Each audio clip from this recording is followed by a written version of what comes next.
Bienvenidos, bienvenidos a todos, bienvenidos a los que están conectados, bienvenidos a todos. Vamos a continuar con la lectura.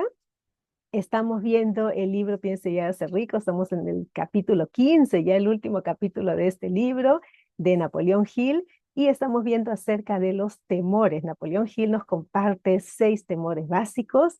Hemos visto sobre el temor a la pobreza, hemos visto sobre el temor a la crítica, y estábamos viendo el temor a la enfermedad. Y voy a poner mi pantalla a compartir para continuar con esto que veníamos viendo. Vamos a ver, ahora vamos a ver los síntomas del temor a la enfermedad, ¿ok? Fíjense, síntomas del temor a la enfermedad.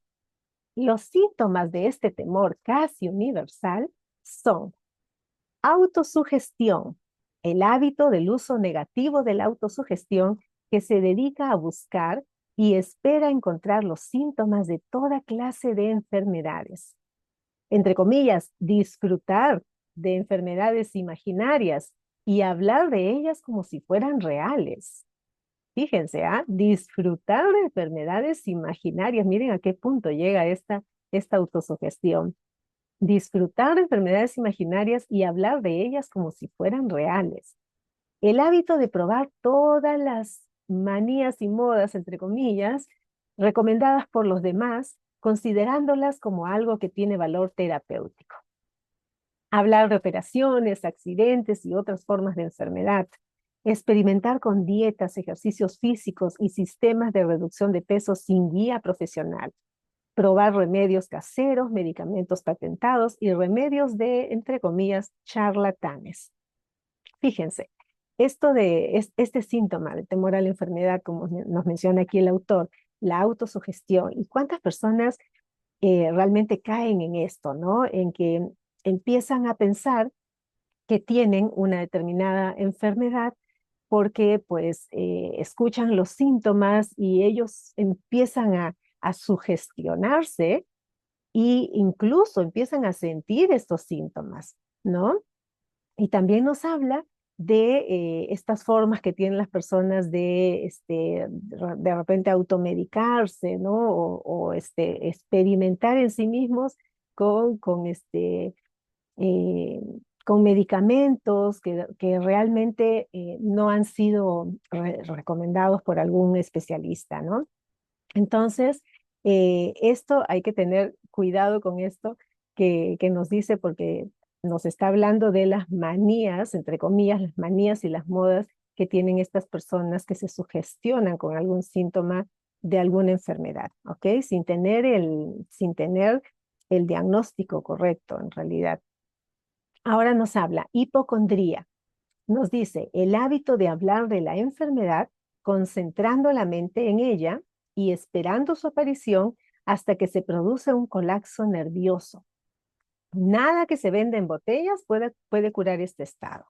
Se produce como consecuencia de un pensamiento negativo y la curación se logra solo mediante un pensamiento positivo. Se dice que la hipocondría, un término médico para referirse a la enfermedad imaginaria, produce tanto daño como la enfermedad que se teme tener. La mayoría de los casos denominados nerviosos no son sino enfermedades imaginarias.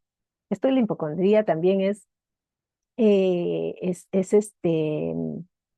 una de las formas como las personas, inconscientemente las personas no son conscientes, se hacen daño a sí mismos, porque hablar de una enfermedad e imaginar, porque usan su imaginación pensando que tienen determinada enfermedad, tienen una enfermedad, ¿no? Ya lo llevan, o sea, vuelcan su imaginación en que tienen alguna enfermedad y esta enfermedad, esto de usar su imaginación pensando que tienen una enfermedad, produce mucho daño y produce daño físico, ¿no? Entonces hay que tener cuidado con esto, porque nos dice aquí, produce tanto daño como la enfermedad que se teme tener, ¿ok? Ahora, ejercicio nos dice, el temor a la enfermedad interfiere a menudo con un ejercicio físico adecuado y tiene como resultado el exceso de peso, haciendo que uno evite la vida al aire libre.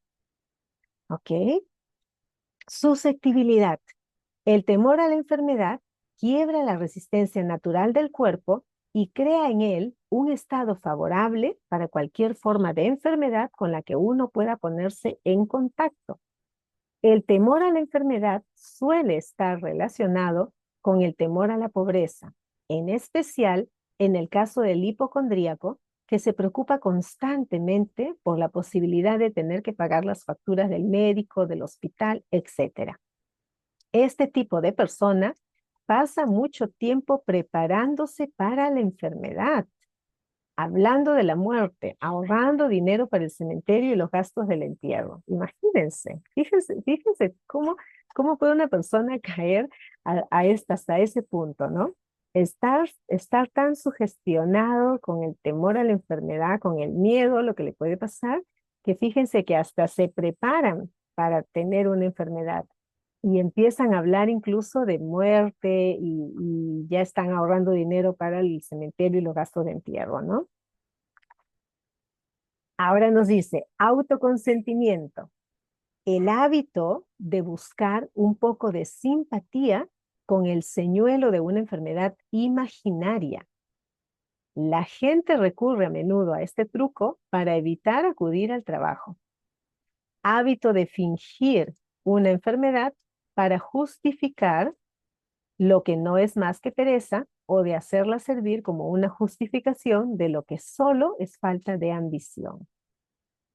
Fíjense, ¿ah? ¿Cuántas personas se enferman porque no quieren ir al trabajo, no quieren hacer algo, no quieren asumir alguna responsabilidad y entre comillas se enferman, ¿no?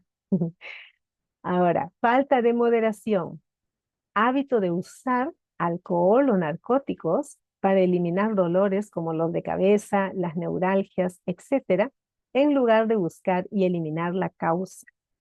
El hábito de interesarse por las enfermedades y de preocuparse por la posibilidad de verse afectado por una de ellas, así como el de leer los textos de los anuncios de medicamentos patentados, son aspectos del temor a la enfermedad. Definitivamente, pues, podemos concluir, igual aquí les voy a dar el paso a ustedes, el temor a la enfermedad definitivamente lo que hace es enfermar más el cuerpo.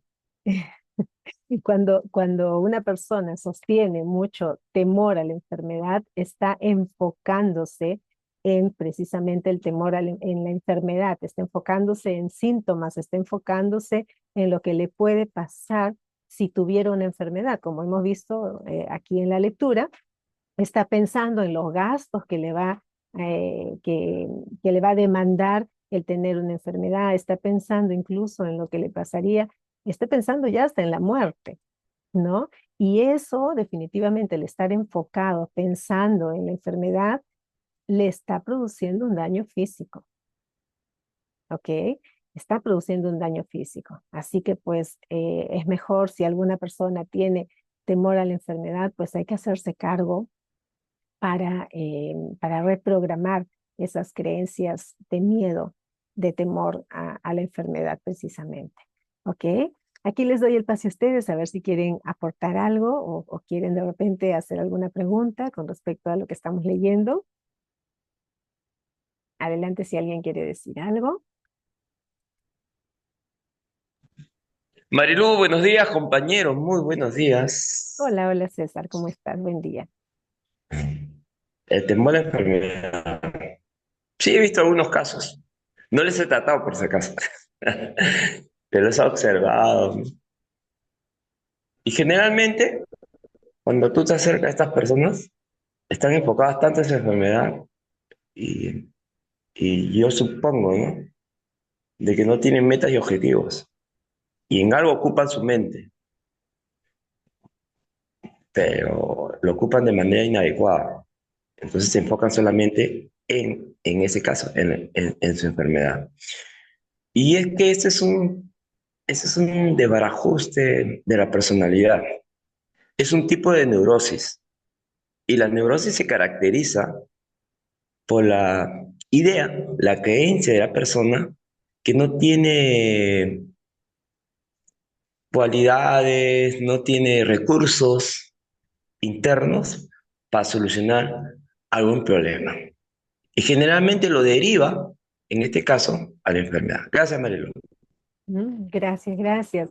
Sí, definitivamente las personas no son conscientes, no se dan cuenta de que cuando están tan enfocados hablando de alguna enfermedad o de algún síntoma que están experimentando, no se dan cuenta de cómo entran en toda esa energía relacionada a la enfermedad. No se dan cuenta incluso cómo cambia hasta su tono de voz, su postura. No se dan cuenta. O sea, claro, hay personas que sí tienen algún síntoma físico de alguna enfermedad que está atravesando el cuerpo. Sin embargo, la actitud con la que la persona responde ante ese síntoma o ante algún diagnóstico que le dé, que le dé el médico, por ejemplo, la forma como la persona responde es importantísima. Dos personas con el mismo diagnóstico. Una se deprime y empieza a hablar de sus síntomas y de lo que le pasa y se apaga totalmente la persona por su actitud. La otra persona con el mismo síntoma, con una actitud diferente, empieza a sanar y a buscar formas de repente trabajar en su estrés, eh, distraerse, en no enfocarse en en el diagnóstico que le dieron, sino buscar formas de distraerse, de pensar en otras cosas, de hacer algunas técnicas, no sé, yoga, risa, meditación, en fin, tantas técnicas que hay para apoyar al bienestar físico. Entonces, dos personas con un mismo diagnóstico y con actitudes diferentes realmente hacen la diferencia en sí mismos. Y muchas personas no son conscientes de eso.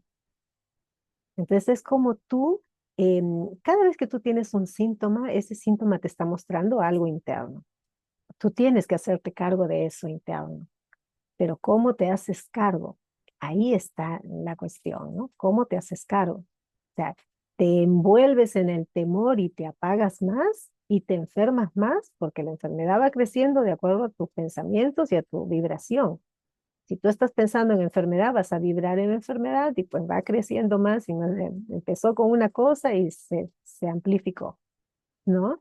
En cambio, si tú reaccionas de una forma diferente, bueno, tengo este síntoma, ok, bueno, me hago cargo, empiezo a ver qué cosas puedo cambiar en mi alimentación, pongo a hacer ejercicios, hago una técnica, otra técnica, medito, salgo, me distraigo, voy a paisajes, conecto con la naturaleza, en fin. O sea, hay muchas cosas que uno puede hacer para mejorar y eso realmente mejora porque cambia tu vibración, cambia tus pensamientos, cambia tu vibración, cambia tu cuerpo físico.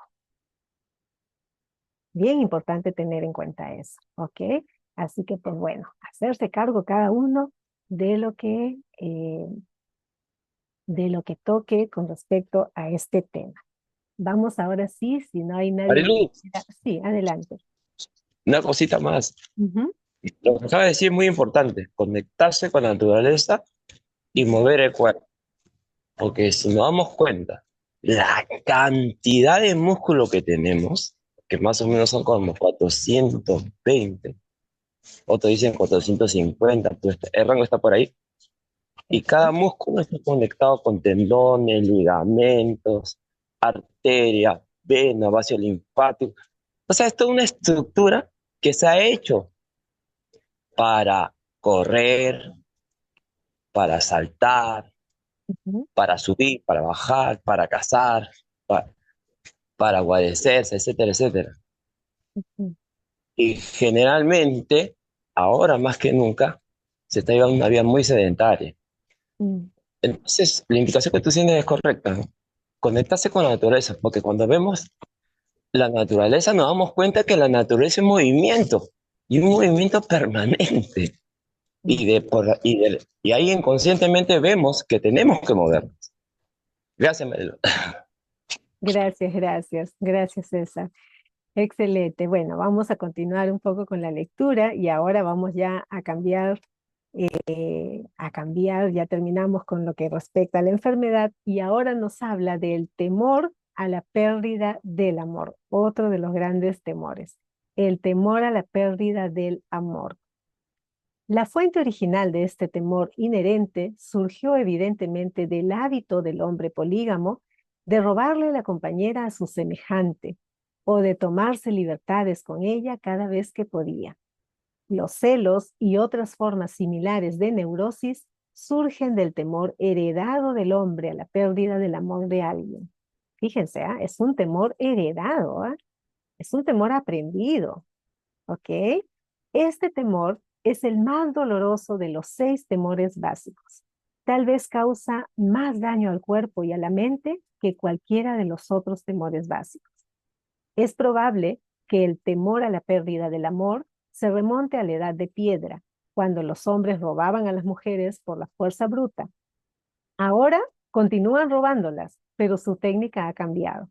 En lugar de la fuerza, utilizan la persuasión, la promesa de vestidos bonitos, de autos estupendos y de otros, entre comillas, señuelos, mucho más efectivos que la fuerza física. Los hábitos del hombre son los mismos que eran en los albores de la civilización, pero ahora los expresa de formas muy diferentes. Un cuidadoso análisis ha demostrado que las mujeres son mucho más susceptibles a ese temor que los hombres. Este hecho se explica con facilidad. La experiencia ha enseñado a las mujeres que los hombres son polígamos por naturaleza y que no se debe confiar en ellos cuando se encuentran en manos de rivales. Ok, y vamos a ver los síntomas del temor a la pérdida del amor. Nos dice, los síntomas más característicos de este temor son celos, el hábito de sospechar de los amigos y de las personas queridas sin ninguna evidencia razonable de motivos suficientes. Fíjense, sospechar de amigos o de personas queridas sin ninguna evidencia razonable de motivos suficientes. El hábito de acusar de infidelidad a la pareja sin motivo alguno. La sospecha de todo el mundo en general sin tener fe en nadie. Esto de los celos realmente es, em, a ver, definitivamente es un comportamiento aprendido, ¿ok? Es un comportamiento aprendido, pero los celos tienen que ver con falta de confianza, con falta, y no solo falta de confianza en la otra persona, ojo con esto, no solo es falta de confianza en la otra persona, es falta de confianza en sí mismo. Porque una persona que tiene confianza en sí mismo no tiene miedo que la otra persona se vaya. Cuando la persona, no, por eso hablábamos, creo que el día de ayer hablábamos de, alguien preguntaba sobre el enamoramiento, ¿no? Que se decía que las personas felices no se enamoran. Porque definitivamente, cuando una persona está segura de sí misma, una persona confía en sí mismo, no tiene esa expectativa del otro, no hay necesidad del otro, de la otra persona. En una relación de pareja no tiene que haber esa necesidad de otro. Es una relación de pareja sana, es una relación que comparte, es una pareja que comparte, que se acompaña, pero no hay una necesidad. Cuando existen celos, que es lo que estamos viendo aquí con el temor a la pérdida del amor, cuando existe celos es porque estas personas están con la expectativa de lo que otro hace, ¿ok? Por eso hay esto nos dice aquí, sospechar de amigos y de personas queridas sin ninguna evidencia razonable de motivo suficiente. O sea, ni siquiera tienen evidencia, pero ya están pensando que se va a ir porque tienen la expectativa de que la otra persona se puede ir porque no se sienten seguros consigo mismos. Pues necesitan del otro. No se sienten seguros consigo mismos, necesitan de otro. Y como necesitan de otro, tienen mucho miedo de que la persona se vaya. Aún no haya motivos para sentir ese miedo. Bien, bien interesante cómo funcionan las personas que sufren de celos, ¿ok? Veamos ahora. Descubrir imperfecciones, otro de los síntomas que nos dice el autor. El hábito de descubrir imperfecciones en amigos, parientes, asociados en los negocios y personas amadas a la menor provocación o sin causa que lo justifique. Fíjense, descubrir imperfecciones en amigos, parientes, asociados en los negocios o personas amadas a la menor provocación o sin causa que lo justifique. Wow.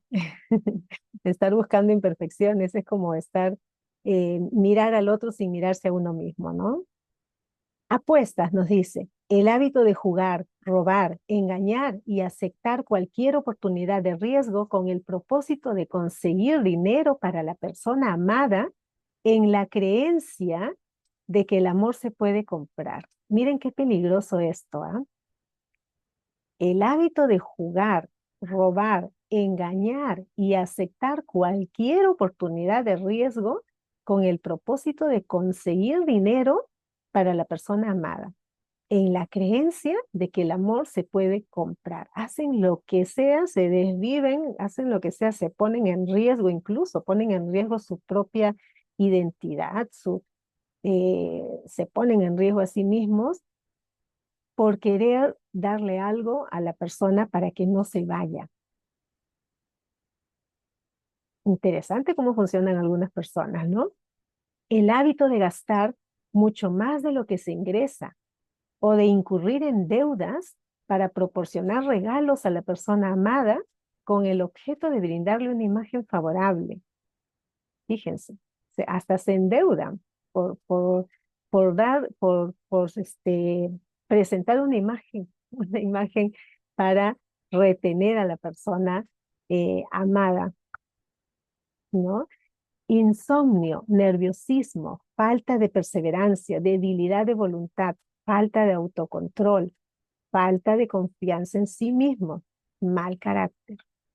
Fíjense, es tremendo, ¿ah? Esto de verdad es para ampliar mucho este tema del amor, es bien amplio, realmente es muy amplio, pero quiero escucharlos, a ver qué quieren compartir ustedes sobre este tema del temor a la pérdida del amor. Adelante, abrir su micro. Oiga, mi hermano. ¿Tan tarde, señor? ¿Por qué tan tarde? Yo no llego tarde. Sí, tú llegaste. Ok, ahí los reclamos respectivos. Alguien que dejó su micro abierto.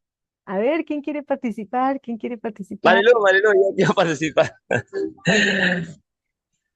Va a haber el experto en la materia. A ver, cuéntanos, a ver. Apegarse, apegarse. Cuando se tiene apego hacia una persona, ahí sucede estas cositas. Y Ujú. precisamente es porque buscamos una pareja para ser amados. Es una cosa curiosa. Y no solamente pasa en pareja, pasa en otras cosas también. Por ejemplo, cuando uno va a una fiesta, cuando por ejemplo va a una iglesia, uno debe ir para aumentar su felicidad, no para mitigar dolores, penas, tristezas, etcétera. La actitud siempre tiene que estar presente. Y me parece que las personas que tienen ese tipo de conducta, lo que tú siempre dices, ¿no? Hay falta de desarrollo personal, falta de un poquito, ¿no? De nivel de conciencia y un desarrollo más de la inteligencia. Gracias, Marilyn. Ok, ok, muchas gracias. Gracias, César. Gracias por tu participación. Definitivamente, la felicidad se tiene que desarrollar en uno mismo. Tú tienes que hacerte cargo de hacer lo necesario para alcanzar tu propia felicidad, pero tu felicidad está dentro de ti. Entonces no necesitas ir a buscar la felicidad a ningún lado. Tú tienes que salir a compartir tu felicidad. A compartir tu felicidad. Cuando te relacionas con otras personas, lo ideal es que tú compartas tu felicidad. ¿Ok? No que esperes que alguien te haga feliz. Y estoy hablando en general, no solo en relaciones de pareja. en todo tipo de relaciones, ¿no? Laborales, amistades, familia, en todo tipo de relaciones. No debemos estar en la espera de que otra persona nos va a brindar felicidad. La felicidad la construyes tú mismo, tú misma. Y esto que estamos nosotros realizando aquí en este espacio, el desarrollo personal, es precisamente eso. Tú te desarrollas personalmente, tú aprendes a conocerte a ti mismo, a ti misma, y aprendes a generar y a transformarte y vas aumentando tu propia felicidad porque te encuentras. ¿No te sientes bien, no te sientes satisfecha cuando descubres algo, cuando te das cuenta de algo? Ese darse cuenta, ¿acaso no te da satisfacciones, momentos felices? ¡Wow! Me di cuenta de esto, ¡wow! Y empiezas a, a pensar y a imaginar más cosas. O sea, tú tienes que desarrollarte a ti mismo para no estar con la expectativa de otros, ¿ok? A ver, vamos a ver qué nos ponen aquí en el chat. El apego nos dice, sí, eso mencionaba también César, ¿no? Del apego. El apego es lo que hace depender de las personas, nos dice Tatiana. El apego, claro, te hace depender de las personas, el apegarse. Y es que por eso, pues estamos tan desconectados de nosotros mismos, o las personas están tan desconectadas de sí mismos, que necesitan apegarse a alguien o a algo. Hay personas que se apegan a algo, ¿no? Las personas que tienen vicios, por ejemplo, se apegan a algo, no lo pueden soltar. O se apegan a alguien Marilu, o se apegan a algo. Sí, Marilu, incluso te apegas al trabajo. sí, también, Ese tipo también también. podrías. También. Y cuando las personas se apegan a algo es porque están escapando de algo también. También están escapando de algo. A veces incluso escapan de sí mismos. A veces incluso escapan de sí mismos. ¿Ok? Y, ¿Alguien más? y te cuento una anécdota. Sí. He visto muchos casos sobre este tipo de apegos. Por ejemplo, dos casos. Primero, brevísimo. Una amiga que trabajó como 15 años en una universidad, no voy a mencionar el nombre, y la sacan. Y yo no la veía en las mañanas porque salía a trabajar a las 5 o 6 de la tarde. Venía solamente los fines de semana. Es un cliente. Y me dice, una vez la ve en la mañana, 10 semanas. Le digo, oye, ¿qué pasa? Y casi llorando me perdió mi trabajo.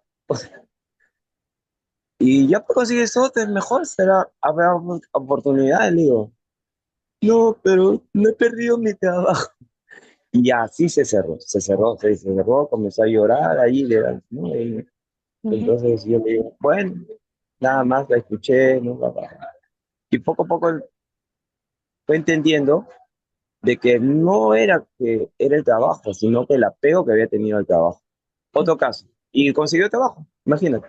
ujú. Quizás otro mejor, ¿no? No me ha dicho, no me comentó, pero ahora la veo, y ya no la veo, ¿eh? Porque ahora Sí, viene la situación. ok. Y el otro caso, también de una amiga que entra, Ujú, eh, a- ayer vino y me cuenta que estuvo en otro lugar de acá de donde yo vivo, de Callao, en otro distrito, y estuvo con la mamá, porque la mamá vino de España, pero su abuela viene de España. ujú, Y, y su mamá, su mamá es la hija, o sea, su abuela, y la hija de su mamá, de su abuela, o sea, su mamá, está celosa, según ella, ¿no? De que atiendan tanto a la abuela. Y ujú, la abuela, y ella me comentaba, papá, es una característica de una persona ujú, súper independiente.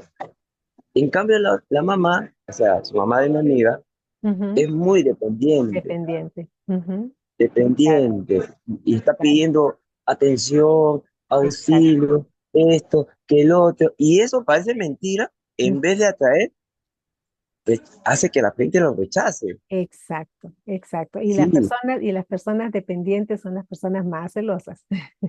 Ah, exactamente. Gracias, Marilu. Sí, gracias, gracias, gracias a ti, gracias.